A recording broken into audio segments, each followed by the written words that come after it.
Let's talk about body image and body standards in different kinds of dances.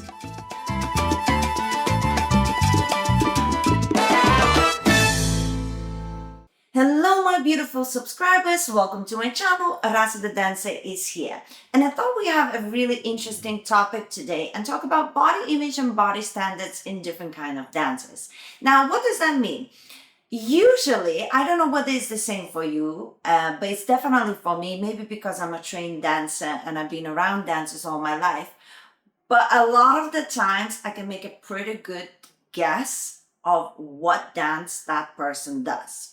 If they're professionally trained, they've been dancing for a really long time and they come into the room, I can kind of guess more or less in which sector of the dance they belong to. I can tell whether it's a ballroom dancer, a ballet dancer, and so on and so forth. And it's because different dances require us to move differently, hence our body grows and trains and looks a particular type of way. So I thought I'm going to share with you a little bit of actually what I noticed. And of course, if you have any feedback or you know certain things that I haven't mentioned, make sure you leave those in the comments as well. And we can have a really interesting conversation about what kind of bodies do we have in different kind of dances. Okay, we're going to start with the dances that we already know, which is Salsa and Bachata. This is something that we do in this channel, so let's start with that first. So in Salsa, I'm going to talk more about the females than leaders because the men usually, it depends. You whether have them skinny or a little bit more bulked up. So if they're lifting a lot in the choreos and stuff, they tend to be a bit more bulked up. And in general, if they just look after themselves, they tend to be a bit more bulked up. But as a follower, there's a huge difference in salsa and bachata. So in salsa, the followers have extremely strong legs. They're like boom, boom, like massively strong legs. And they tend to be a little bit bigger legs, but beautiful legs and strong. And that is because of the speed of the salsa and the strength it requires to travel. And if they do tricks, they tend to have really strong backs and really strong arms because of the tricks and lifts. And it requires for them to have that as well. But if you're not even doing the tricks and lifts, but you like professionally dancing salsa for a really long time, the legs tend to be extremely engaged and really, really strong. Now for bachata, an interesting point for the followers, they tend to have a curvature in the spine. And I think that is due to a lot of back bends and a lot of necessary flexibility for all the central moves that they do these days. So they have this weird posture. It's actually scary. I think if a doctor would be looking at their spine, they would be worried for the future. But I don't know. It's kind of like a C, and you have the bum slightly sticking out, and the body is like arching like C. So they're not actually straight. They look postured, but they're not actually straight. The spine is like curvature. So they kind of lean backwards a little bit and the bum sticking out a little bit. So that's an interesting, like just the physical aspect. But one thing I want to say about our dancing scene in general for salsa and bachata is quite accepting of any body. So not just any body, but any body's body. Does that make sense? Because we tend to have all sizes in our community. We tend to not say that you have to be skinny to dance salsa and bachata, right? There is no such thing. We are promoting healthy lifestyle. We are promoting health. But we're also promoting body acceptance. There's a lot of like, no matter what body you have, you can do this. And there's a lot of no matter what body you have, you can wear this and feel confident. It's all about promoting confidence. And so I like that about our scene, that it's not actually necessarily making people think that they can't do it just because of their size. It's the opposite. We encourage everybody to do it because in the end of the day, that's a healthy activity. And we have such a variety of bodies, and even between professional dancers, some are bigger, some are smaller, and everything is okay if you're a good dancer, right? Because it's more about the skill and what you can do rather than the size of your body. And of course, then there's personal choices that other people make. But I don't think that salsa and bachata has as much pressure to be a particular size as some other dances, which I absolutely love. Now let's talk about the ballet dancers. Now with ballet dancers, it's you like immediately know somebody is a ballerina or a ballet dancer. Um, they are taller, they are leaner, they are all muscle base, muscle and bones, and that is really really important to understand that it's not just because of how it looks. It's because they have to dance on point, which is the shoe where they're really up high, and also because they have to be lifted into these lifts that are slower. It's not like an explosive lift and you just land. It's you lift and you have to stay there, and somebody has to lift you. You know what I mean? So you got to work on your whole body weight has to stand on point. Then you have to be lifted, and at the same time there's a lot of jumps. So if you're super heavy and you landing heavy on the floor, the audience can hear you. So there's loads of reasons, not just because being skinny is promoted, but there's loads of other reasons why it became a thing that the ballerinas have to be a little bit leaner and smaller. Now, times have changed as well. What it used to be is not what it is now.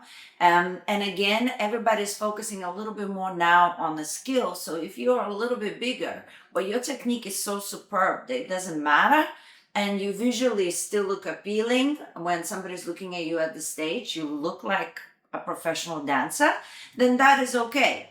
But they used to be back in the day a little bit more tough, and especially in Russian ballet, they used to be really, really strict. My mother told me a story once. She used to be in university back in the day, and she had a roommate that was a ballerina.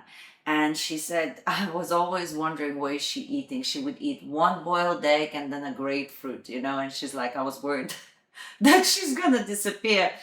Although my mother did some other stupid things. So anyway, so you can immediately see, and they're usually really tall, and they can reach for ages because, again, long limbs in the dance like ballet that is supposed to be so graceful, they're really flattering. And also because you're stretching from a very early age, everything's a bit more elongated. So that's why the body type of a ballerina is very, very like that person is a ballet dancer. And the posture, of course, the posture is just elongated.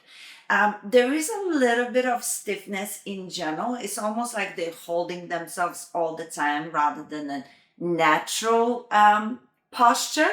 So it's an interesting one.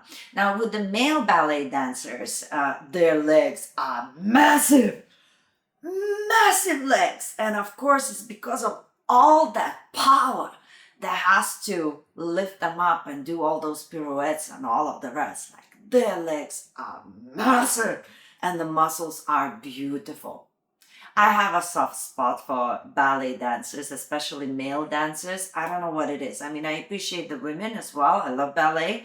But the male dancers, their strength and acrobatics and those pirouettes and those jumps, and then just, oh, beautiful. And beautiful legs. Let's talk ballroom. Now, ballroom is something I did when I was little. And again, I can spot a ballroom dancer like from the distance. First, immediately is how they walk. It's the straight knees, it's the straight back, and it's like you even have a face. When you do, whether you know it or not, you have a face. Because when you're training ballroom, it's all about performing. You probably seen the shows and there's always something happening with their face. Eyes, all those things. So even if you just walk into a supermarket, those hours of training, they're on your face, okay? Those hours of training are on your body. You can see when they walk. It's a ballroom dancer. I had the same. I used to have people make fun of me because when I was younger, when I used to walk in the street, they like you walking like you're super proud of yourself. And I was like, I can't help it. It is what it is. Now, also, ballroom dancers have really, the women, like strong bodies. The back, because of the arm movement and all of the standing that they do, the backs, oh, I think ballroom dancers have the most beautiful backs for me. And they have gorgeous legs, again, with all that speed and all that strength that they need. The legs shape, and they have really, because they do cardio with loads of jumping with the Latin side, and then they also have like strong little moments there. So they strong legs, but they lean legs. It's beautiful, like really, really nice definitions. You can see things, but the back is my favorite. So really, really straight back, usually chin just a little bit up, and that face as well, like the whole thing, it screams ballroom, right? And you see them, they're very muscular but very lean, and because of all the speed that they do. Now classical ballroom, like ballroom where they do waltz and jive, not jive, waltz and quick step and tango, all of those dancers, their bodies are different, because you are dancing more or less couple of dances of ballroom that are mixed when you're young, but then you specialize, and then you go to whether the ballroom side or Latin ballroom side. Now if you're Latin ballroom side, you are a little bit more ripped, and if you are ballroom side where you do the waltz and the quick step with the longer dresses and other kind of shoes, then you have a little bit more toned body, but it's not ripped body, and then there's more opening in the neckline and all of the rest. So I think I can better spot the Latin ballroom side because it's a bit more extreme in the way the body is defined than the ballroom side, but still the posh is undeniable. Now with men, it's interesting because they, again, because of all of the movement that travels through the body when they dance, the way they move in real life, like even if they would just be picking up things and the mannerisms, that's how you can spot them. I wouldn't say that their body definition is very different than some other dancers, so I wouldn't be able to define them by the body, but by the mannerisms for sure. And just for the contrast, I wanted to also talk about like hip hop dances or b-boy dancers or just anything hip hop related. There's a lot of different styles that come into that umbrella, but basically that's like a completely different group of people. It's a little bit more difficult to spot whether they dancers or they just cool. Some people just dress cool, they wear baggy clothes, sneakers and stuff. So unless they do something like a little something, they move in a particular way, I don't think I could spot them just from the physicality of what they're wearing, that they are the dancers for hip hop. But as soon as they start moving around or whatever, that's when you can tell it. However, they tend to be a little bit more short. Now, not to say that there isn't tall hip hop dancers. Of course there is, and a lot of phenomenal ones. But ultimately, it is difficult to be tall and a good hip hop dancer. It's very difficult to do all the locking and popping and be down in the floor, and it's the posh is not straight. It's a little bit relaxed, so you could create different shapes. And make those visuals really clear. So the posh is not upwards, it's a little bit more relaxed, and they use a lot of the floor, they're going down into the floor. So the posh is slightly killed. And so it's really hard for a tall person to create those things, and especially if you long limb. Now, I said that if you're really long limbed and you do master it, it looks amazing because everything's bigger. But it is very difficult. Like it's harder to create those quick motions, the locks and pops that hip hop has. Footwork is crazy as well. So body wise, they tend to be a little bit shorter, especially b-boys, or b-girl. Like if they're doing all those spinning on the head or something, I mean, it's usually slightly shorter people that tend to be in that field. And maybe they also stop growing because of all of the, the bones smashing in the floor. I don't know. It could be a thing. Like gymnasts, when you're training from really little age, because you're jumping constantly on the floor it says that it shortens a little bit your height as well than what you would be if you naturally grow up without doing gymnastics. So it is interesting, but it's completely different. The style, the way they dress is different, and the posture is a little bit different. And so, yeah, that's the difference. But it is hard just from the body or just the way they walk to say they dance hip hop, because they could be just into hip hop, not necessarily dances. Does that make sense? So I thought it would be an interesting contrast.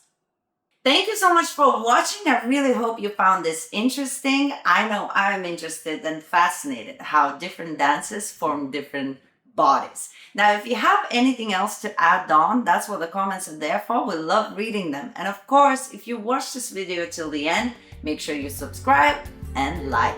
Now, if you want to keep on exploring the channel, may I suggest the videos that I made about salsa and bachata, what it's all about. Check them out, and I will see you very soon. I promise.